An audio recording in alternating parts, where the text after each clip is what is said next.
샬롬 반갑습니다. 오늘도 우리에게 허락된 주님의 은혜 아래에서 살아가시는 주님의 성도님들 되시길 주님의 이름으로 축복합니다. 오늘 우리가 함께 읽은 신명기 19장에는 세 가지 규례에 대해서 말씀합니다.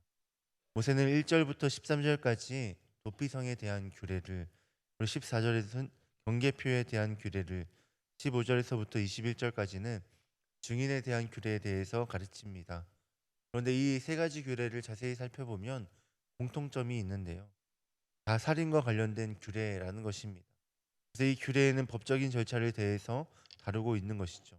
그리고 이런 의미에서 신명기 16장과 17장과 또 이어지는 부분이 있다라고도 볼 수 있는데, 특히 이 증인에 대한 규례는 17장에 나오는 규례의 확장판이라고 할 수 있을 만큼 비슷한 것을 볼 수 있습니다. 이렇게 모세는 신명기 19장을 통해 사람의 목숨에 관련된 규례에 대해서 가르치고 있는데요. 오늘은 이 중에서 실수로 사람을 죽였을 때 피신하여 생명을 지킬 수 있는 도피성에 대해서 한번 나누어 보도록 하겠습니다. 하나님은 이스라엘 백성들이 가나안 땅을 점령하고 거주하게 될 때에 그때 하나님이 그들에게 기업으로 주신 땅에서 새 성읍을 구별하여 도피성을 만들라라고 명령하십니다. 그런데 구별할 이새 성읍이 아무 곳에서나 구별할 수 있는 것이 아니라 이 가나안 땅을 세 부분으로 나누어서 한 성읍씩 도피성을 준비하라라고 말씀하는데요. 그 말씀이 3절에 나옵니다. 우리 3절 말씀 다 같이 읽도록 하겠습니다. 시작.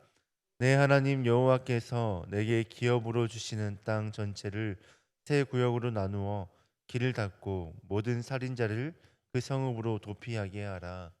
네. 왜 하나님은 가나안 땅을 전체를 3등분을 해서 각 성읍에 한 곳씩 그렇게 도피성을 지으라라고 말씀하셨을까요? 정확한 이유는 성경에서 밝히지 않고 있지만 문맥적으로 생각해 보면 이 도피성이 멀리 있으면 도피성에 피해야 될 사람이 몸을 피해야 될 사람이 피할 수 없기 때문인 것이죠. 그래서 정확하게 3등분해서 그 3등분한 곳에 어떠한 곳에 성읍을 정하여서 도피성을 지으라라고 말씀하신 것입니다. 그러니까 먼 거리로 인해서 도피성에 몸을 피하는 이가 없도록 도피성을 그렇게 지으라라고 말씀하신 것이죠. 이렇게 하나님은 자신의 백성의 목숨을 귀하게 여기셨습니다. 심지어 살인자라 할지라도 그의 목숨을 하찮게 여기지 않으셨습니다. 그러나 우리가 여기서 분명히 알아야 할 것은 모든 살인자가 이 도피성에서 목숨을 구제할 수 있었던 것은 아니었습니다. 원한 관계로가 원한 관계로 인한 살인이 아니라 이 부지 중에 살인을 일으킨 사람, 부지 중에 이웃을 죽이게 된 사람, 조금 더 쉽게 얘기하면 실수로 사람을 죽이게 된 사람에 대해서 이 목숨을 보존할 수 있도록 도피성을 사용하도록 하나님은 허락하셨다라는 겁니다. 그 자세한 예가 5절에서 나타나고 있는데요. 우리 5절 말씀도 다 같이 읽도록 하겠습니다. 시작. 가령 사람이 그 이웃과 함께 벌목하러 살림에 들어가서 손에 도끼를 들고 벌목하려고 찍을 때에 도끼가 자루에서 빠져 그의 이웃을 맞춰 그를 죽게 함과 같은 것이라. 이런 사람은 그 성읍 중 하나라도 도피하여 생명을 보존할 것이니라. 아멘. 5절을 보면 굉장히 자세한 예가 나오는데요. 어떠한 원한 관계가 아니라 실수로 사람이 벌목하러 살림에 들어갔다가 이 도끼가 날이 빠져가지고 어떤 한 사람의 이웃, 그 이웃의 맞춤으로 그 사람을 죽이게 했다면, 이러한 실수, 오늘날로 이야기하면 우리가 운전을 하고 가다가 실수로 사람을 죽이게 된 경우 있지 않습니까? 이렇게 실수로 사람을 죽이게 되었을 때 이 사람에 대해서 도피성으로 피할 수 있는 자격이 있었다라고 말씀하는 겁니다. 이렇게 실수로 살인한 사람만이 하나님이 명령하신 도피성에서 생명을 보존할 수 있었습니다. 만약 원한을 가지고 계획적으로 살인을 한 자가 이 도피성으로 피신했을 때에는 그 살인자를 성읍의 장로들이 어, 장로들을 통해서 잡게 했는데요. 그러니까 결국 하나님은 무죄한 자의 죽음을 원하지 않으셔서 이 도피성을 허락하셨다라는 겁니다. 오늘 이 말씀을 통하여 우리가 깨달을 수 있는 교훈을 두 가지 정도 한번 나누어 보려 하는데요. 먼저 첫 번째 교훈은 어, 모든 사람에게 하나님의 은혜가 필요하다라는 것입니다. 이 도피성 제도는 사람이 연약하여서 언제든지 실수할 수 있다라는 것이 전제되어 있는데요. 이 말은 사람이 본질적으로 연약하여서 언제든지 죄를 범할 수 있다라는 것입니다. 죄를 지을 때 의도하고 짓는 경우도 있지만 의도하지 않았지만 짓게 되는 경우도 있지 않습니까? 내가 어떠한 죄를 짓게 되었을 때 내가 의도하고 이 부분에 대해서 하나님의 말씀에 일부러 어긋나게 행동하여 죄를 짓는 경우도 있지만 내가 연약하여서 어쩔 수 없게 죄를 짓는 경우, 또 이게 죄인지 모르고 내가 죄를 짓는 경우도 있는데, 이렇게 죄인지 모르고 짓는 경우, 내가 연약하여 짓게 되는 경우, 그때에 하나님께서 우리에게 대해서 이 죄에 대해서 용서할 수 있는 그런 길을 허락하셨다라는 겁니다.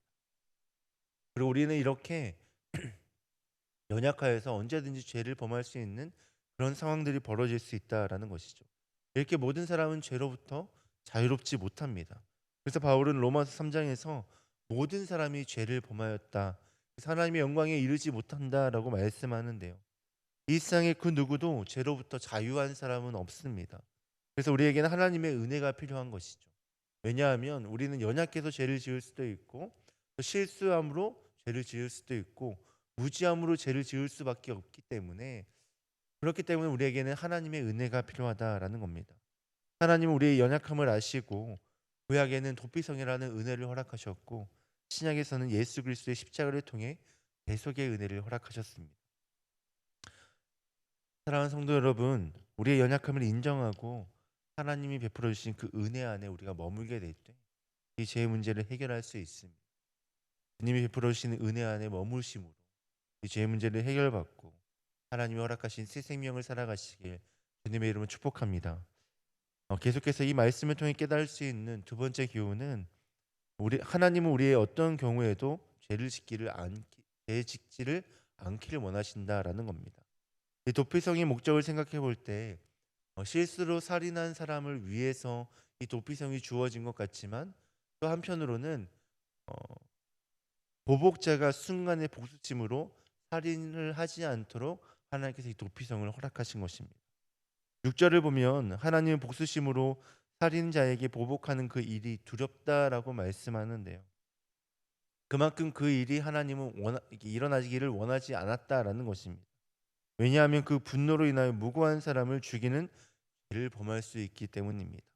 그러니까 하나님은 무고한 살인자를 위해서도 도피성을 주셨지만, 또 한편으로는 다른 이가 이 보복으로 인하여 죄를 범하지 않기를 위해서 도피성을 허락하셨다라는 겁니다.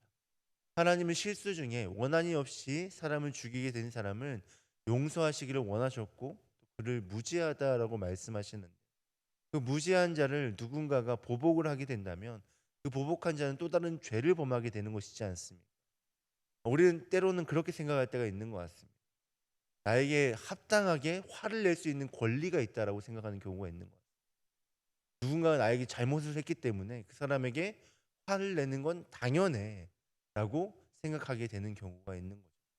그런데 하나님은 그때에도 참기를 원하시는 겁니다.